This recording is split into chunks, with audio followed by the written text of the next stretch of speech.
clearance. Tukod to, tukod yung mga exhaust. Ito muna i-adjust ko para mawala yung usok.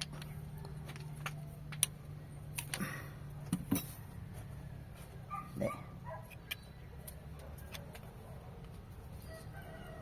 Tukod na tukod. Nakatres na, oh. Tukod na tukod. Tukod.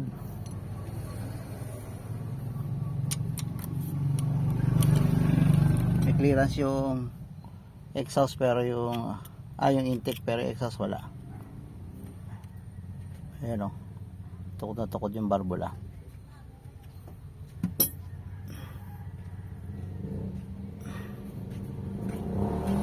Naka-fire na yung 4.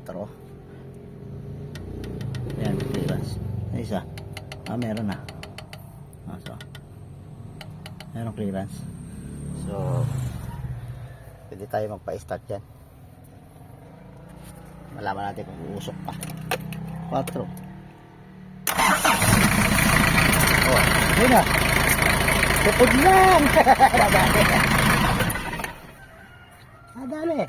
So, yun pala sakit eh. Ayun ang sakit. Hindi, palyado rin yung injector. So, okay na. Sarado mo na pwede. Okay na. Para mapaanda natin ang matagal. Yan. Tinakit na ni Pwede. Tuloy-tornilyo. Wala nang pamindikit yan. Naligo mo. Sige.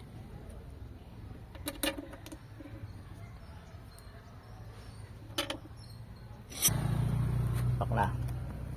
Start na ulit tayo. Mawala na usok na ito. Pwede bago na injector. Sinunap ko na. Sinuli yung barbula. Ngayon salpak na. Yung likod oh. Bitaw mo na yung likod pwede na ape. Bitaw mo na yung likod oh. Okay na. Start tayo, start. Tingnan natin kung wala na yung palyado. Yun! Wala na palya. Usok.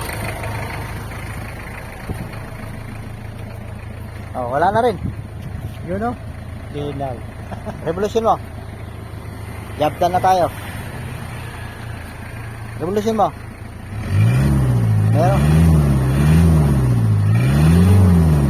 Meron pa rin May usok pa rin. Kunti na lang. Baka yung mga tira-tira.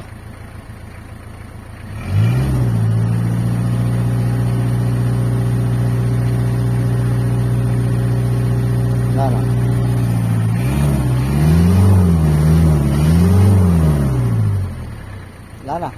Okay na yan. Ito mo ka kanina. Wala na yung usok. Yun na. So yan lang. Palit tayo ng 4 na injector at saka itong tubo na bali-bali. So job done na tayo. Tapos na naman ang problema. Simple na. Okay, finish na tayo, finish na.